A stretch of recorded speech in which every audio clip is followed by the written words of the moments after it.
Irène Nguéné, ministre des Affaires sociales, elle également qui aura mouillé le maillot comme elle a pu. Ensuring that the candidates Paul Biya have fared well in the Northwest, and the president of FECAFOOT, Samuel Eto'o greeting President Paul Biya very affectionately. The man he calls Papa. Samuel Eto'o qui a également été... Mesdames et messieurs, bienvenue sur 237 au quotidien, la chaîne qui décrypte pour vous l'actualité au quotidien. Aujourd'hui, nous nous penchons sur une séquence, une image, une symbolique qui pourrait bien redéfinir l'avenir du sport camerounais. Une scène qui en dit long sur la guerre de pouvoir qui s'oppose depuis des mois au président de la Fédération camerounaise de football, Samuel Eto'o, et au ministre des Sports et de l'Éducation physique, le professeur Narcisse Mouel Kombi. Pour bien comprendre l'onde de choc actuelle, il faut remonter à la source du conflit. Tout a basculé lorsque le ministère des Sports, par une décision unilatérale, a nommé un nouveau staff technique pour les Lions indomptables, à la tête duquel se trouve le Belge Marc Brice. Une décision perçue par la FECAFOOT comme un affront, une violation de ses prérogatives, un coup de force institutionnel. La réponse de Samuel Eto'o ne s'est pas fait attendre. Des membres du personnel nommés par le ministère ont été, dans un premier temps, empêchés d'accéder aux locaux de la fédération. Dès lors, une guerre ouverte s'engage, une bataille de communiqués, un bras de fer juridique et médiatique qui a plongé le football camerounais dans une crise sans précédent. Cette situation a des conséquences désastreuses sur le terrain. Nos lions indomptables, pris en étau entre deux autorités qui se déchirent, naviguent à vue.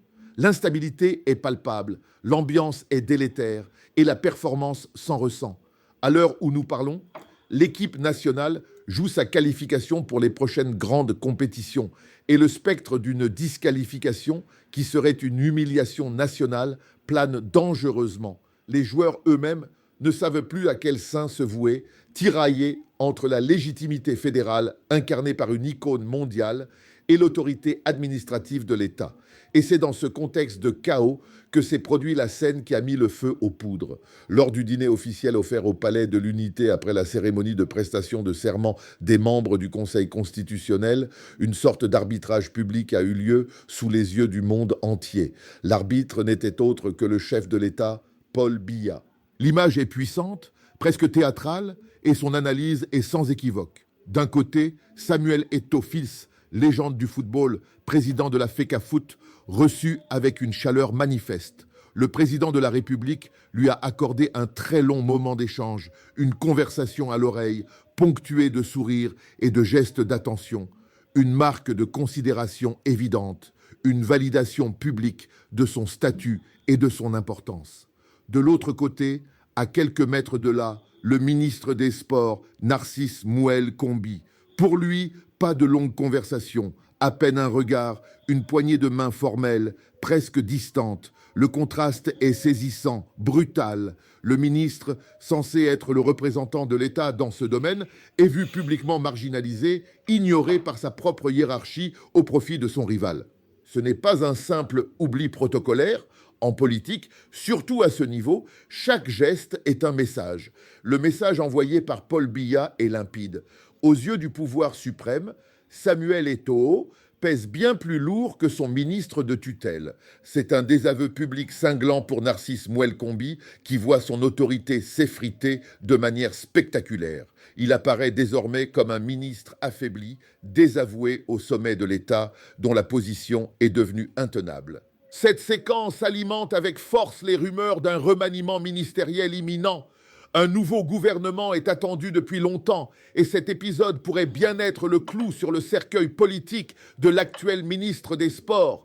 Ces résultats jugés décevants, couplés à des polémiques incessantes et à cette humiliation publique, le placent sur un siège éjectable. Des figures critiques, comme l'ancien gardien de mai Joseph-Antoine Bell, qui a souvent pointé les dysfonctionnements, observant certainement la scène avec attention. Pour Narcisse Mouel Kombi, l'avenir au sein du gouvernement semble plus que jamais compromis. Mais la véritable onde de choc vient d'une autre spéculation, une hypothèse qui prend de plus en plus d'ampleur. Si le poste de ministre des Sports venait à se libérer, Qui de mieux placé aux yeux du palais que celui qui vient de recevoir une telle onction présidentielle? Le nom de Samuel Eto'o-Fils est désormais sur toutes les lèvres, chuchoté pour prendre les rêves du ministère. Une idée qui, il y a quelques mois, pertinente de la fiction, mais qui aujourd'hui prend une consistance troublante. Imaginer Samuel Eto'o ministre, c'est imaginer la fusion totale entre le pouvoir sportif et le pouvoir politique. Ce serait une reconnaissance ultime pour l'ancien capitaine des Lions, mais aussi une manœuvre politique audacieuse de la part du pouvoir qui capitaliserait sur son immense popularité. Cela mettrait fin de fait à la guerre entre la FECAFOOT et le ministère, puisque les deux têtes ne feraient plus qu'une. Cependant, tout reste possible. Le jeu politique camerounais est complexe et plein de rebondissements.